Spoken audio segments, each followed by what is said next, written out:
Hey everyone, it's Mike with It's Pittsfield Tonight. I'm going to jump right into it.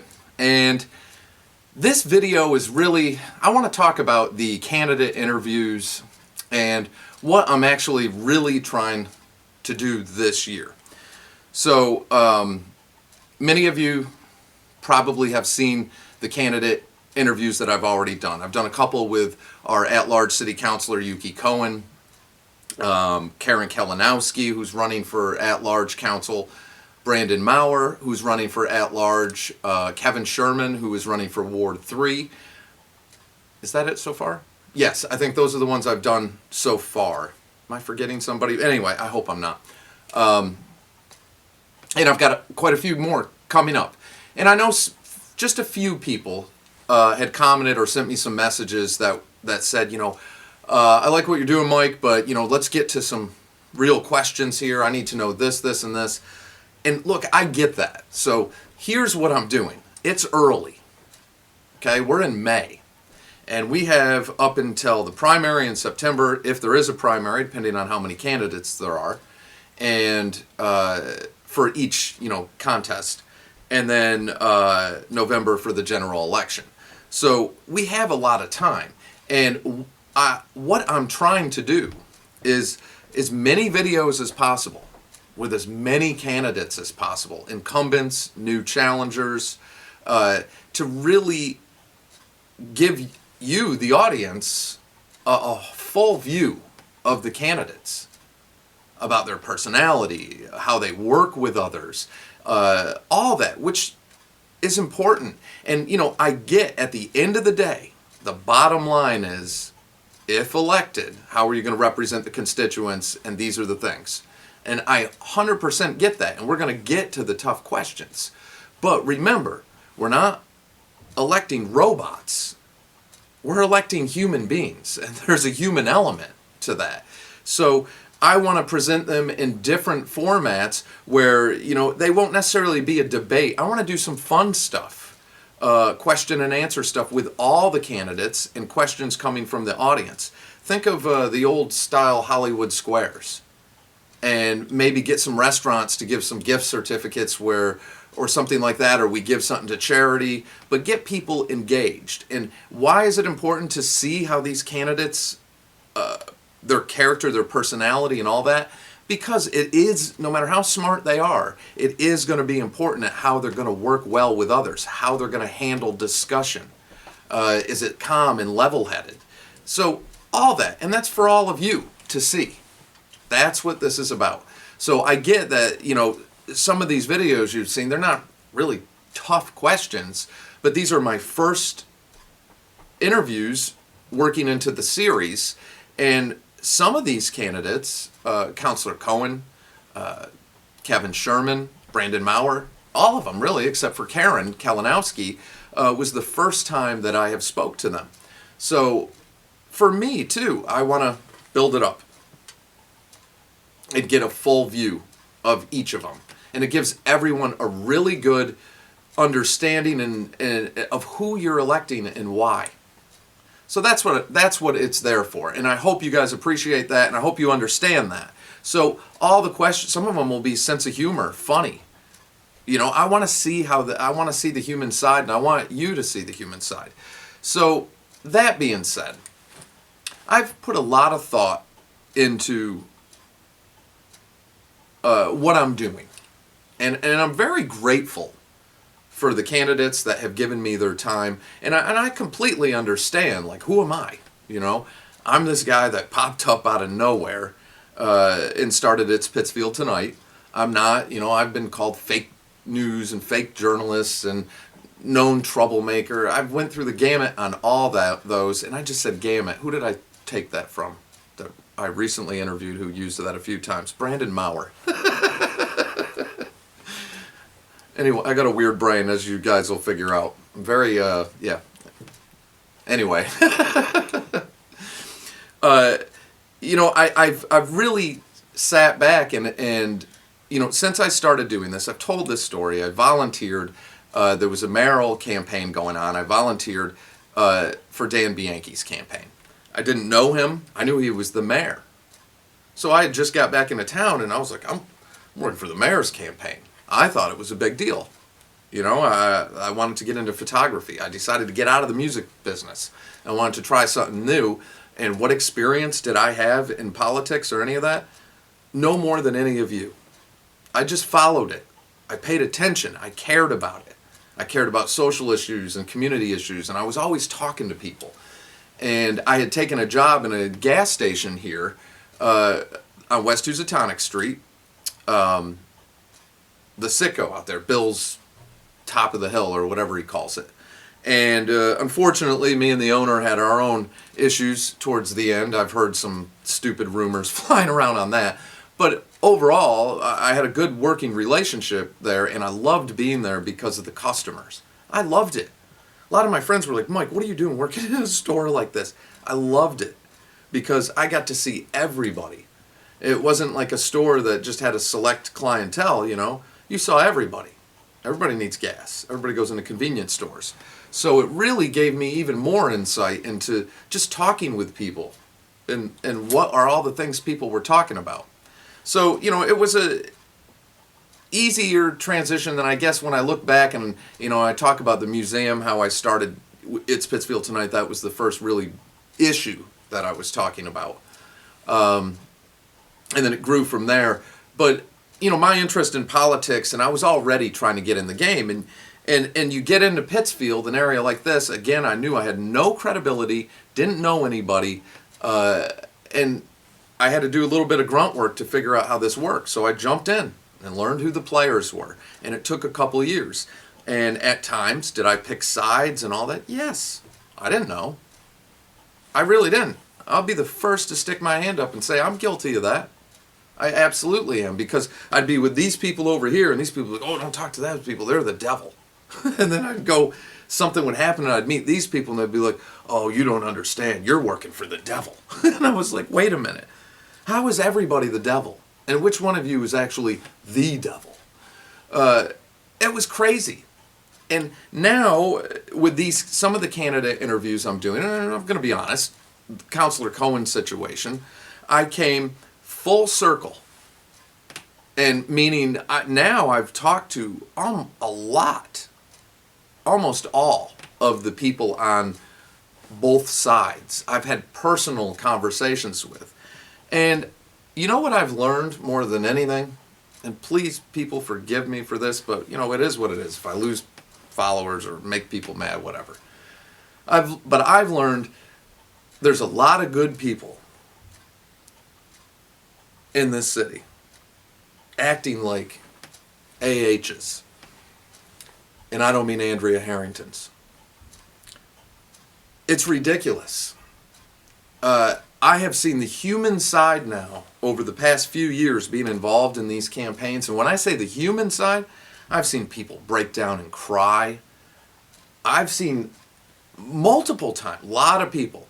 And to maybe some of the people watching this, that maybe you were one of those people. You weren't the only one. And I cried. I'll be the first to say that too. I mean, I've seen the emotional side of what this, you can't imagine what the inside of some of these campaigns do to people and families, and lawsuits get thrown around and people start attacking each other. It's brutal. And then on top of it, the public gets dragged into it and picks sides. And again, I'm just as guilty. Please don't misunderstand that. I'm not pointing the finger at anybody. I've put a lot of thought into this, and it's got to stop. It has to stop. It's ridiculous, because at the end of the day, 95% of the community doesn't care, isn't part of that drama, and that's who's getting hurt the most. It's causing a distrust in government. The people fighting the battles with each other are lost in those battles. I know them all, personally, most of them, and they believe it. And they're like, you don't understand, Mike. And then people over here going, but you don't understand, Mike. This one, you don't, I hear that. And I'm like, you know what? I do understand. It's this simple. I haven't had an easy life. I did not come, I know some people think I'm some rich guy who lives in Richmond. look, I did not have an easy life. I came up through the system. I was homeless at a very young age. I've talked about that. Everything I have in this world, for the most part, I did it on my own. I mean, I've reached out to, but I mean, I've had a rough life, a very rough life. And you know what? People have forgiven me for mistakes I made, and I've done some crappy things. I was young, angry, drinking, whatever, you know. Mistakes happen, but people that have forgiven me. And you know what? I have forgiven people. And I know what happened in my life. I know how hard it was. I put all that behind me and moved forward. So you know what? No matter how much deep these feuds are, don't think I don't understand. I understand hurt. Maybe it may not be your feud, but I understand hurt and pain like you can't imagine. I know what my life has been. So, and I'm not sitting here singing some song for sympathy, but I have not had an easy life. And I came up through the system on my own.